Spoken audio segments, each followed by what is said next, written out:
कि राम नाम सत्य है, तो फिर किसी भी शुभ कार्य में क्यों नहीं बोला जाता? बड़ा अच्छा सवाल पूछा बेटे आपने। देखिए, मुझे ये सवाल सुन के अपने बचपन के दिन याद आ गए, जब हम दयाल सिंह कॉलेज में बीए के छात्र थे। वहाँ एक हिंदी परिषद थी, उसका मैं जनरल सेक्रेटरी था। Head of the department mister संत उसके अध्यक्ष होते थे।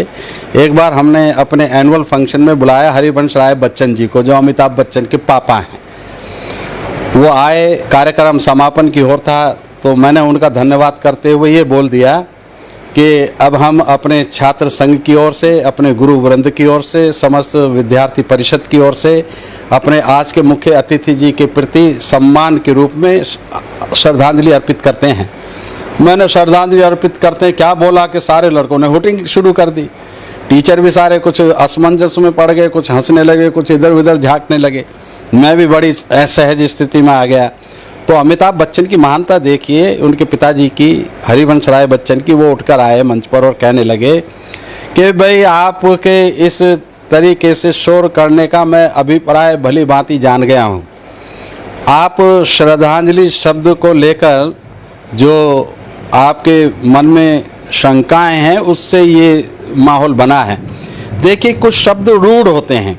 रूढ़ होते हैं मतलब वो उसके अर्थ उसके साथ चिपक जाते हैं, उससे इतर इतर आप बोल ही नहीं सकते। ऐसे ये श्रद्धांजलि शब्द है। अरे भैया, श्रद्धा तो आदमी जो जीवित है वो उसके प्रति अगर व्यक्त की जाती तो उसको पता चल रहा मेरे प्रति श्रद्धा व्यक्त की जा रही है, मैंने कुछ अच्छा काम किया होगा। मरे हुए के प्रति आप श्रद्धा व्यक्त करें या जूते मारे, उसको क्या पता चलता है। ऐसी एक शब्द है राम नाम सत्य है। वो रूढ़ हो गया कि जब आप उसको किसी मुर्दे को लेकर के चलोगे तो बोलोगे राम नाम सत्य है। वो कहते हैं कि अगर वाकई राम नाम सत्य है तो आप किसी के जन्मदिन पे बोल के देखो ना, किसी की शादी के मौके पर बोल कर देखो कि लोग आपका सिर रंग देंगे जूते मार मार के।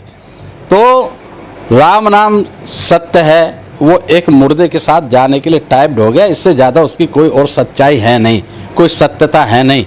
वैज्ञानिकों ने, इतिहासकारों ने राम के अस्तित्व को स्वीकारा नहीं है और उसको नकारा है, और जिस आधार पर उन्होंने नकारा है उसका उत्तर इनके पास किसी के नहीं है। हाँ, जब ये उत्तर नहीं दे पाते हैं किसी बात का तो मरने मारने पर उतर आते हैं और दूसरे को राष्ट्रविरोधी और देशद्रोही कहने लगते हैं। तो ये इनका असली मकसद है। राम एक सच्चाई हो नहीं सकता। राम तो हमारे अस्तित्व का दुश्मन था। शंभुक ऋषि की जो कथा वाल्मीकि रामायण में आई है, सुंदरकांड में, कोई भी उसको पढ़ सकता है। उसमें वो शंभुक का कसूर क्या था? शंभुक का कसूर ये था कि वो अपने समाज को संगठित कर रहा था। वो एक तरह की तपस्या थी, क्योंकि ये लोग करने नहीं देते थे और उनके षड्यंत्रों को नाकाम करके अपने लोगों को पढ़ाने का काम करना ये कोई बुरी बात नहीं थी। बस ब्राह्मण को यही बुरा लग गया। ब्राह्मण ने जाकर के रामचंद्र जी को भड़काया। रामचंद्र जी भड़काने में आ गए और आकर के हमारे शंभुक ऋषि के पास जब वो आए हैं तो वो पेड़ पर सिर नीचे और टांग ऊपर करके लटके हुए तपस्या कर रहे थे। यानी कि जो व्यवस्था थी उसके उलट चल रहे थे। उसका मतलब आप ये भी ले सकते हैं। तो ऐसे शंभुक ऋषि की भगवान राम ने अपने हाथ से तलवार मारकर उसकी गर्दन काट दी। और गर्दन काट दी, इतना ही नहीं हुआ, देवता इतने प्रसन्न हुए, आकाश में से पुष्प वर्षा की उन्होंने। यानी कि सारे देवता, यानी कि सब देव का मतलब ब्राह्मण होता है, वो इतने प्रसन्न हुए कि रामचंद्र को हमारा कत्ल करने पर, हमारे बाप का कत्ल करने पर वो आशीर्वाद दे रहे हैं।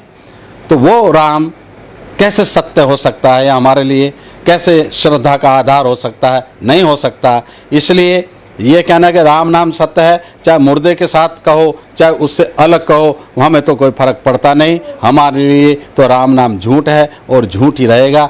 सदियों से हम देखते आए हैं राम का, जब कहते हैं ना राम राज आएगा, ये राम राज आएगा ना, हर चौक पर हमें पीटा जा रहा है। कहीं गौ के बहाने से, कहीं डायन बता दिया हमारी महिला को, उसको जला दिया, मार दिया। कहीं हमारे आदमी को मारना है तो उसे चोर बता दिया। किसी ने झूठ बोला, इसने चोरी कर ली, उसको सचमुच में मार दिया। ये सब षड्यंत्र हमारा अस्तित्व समाप्त करने के लिए चल रहे हैं, पर ये इसमें सफल होंगे नहीं।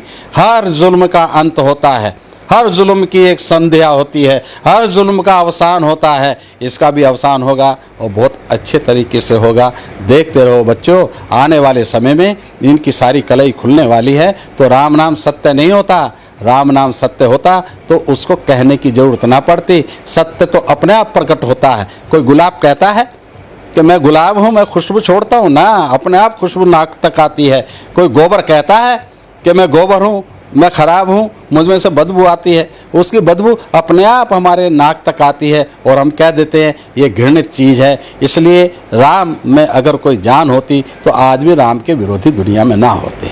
ये बात इनको समझनी चाहिए, अच्छी तरह समझनी चाहिए। और राम नाम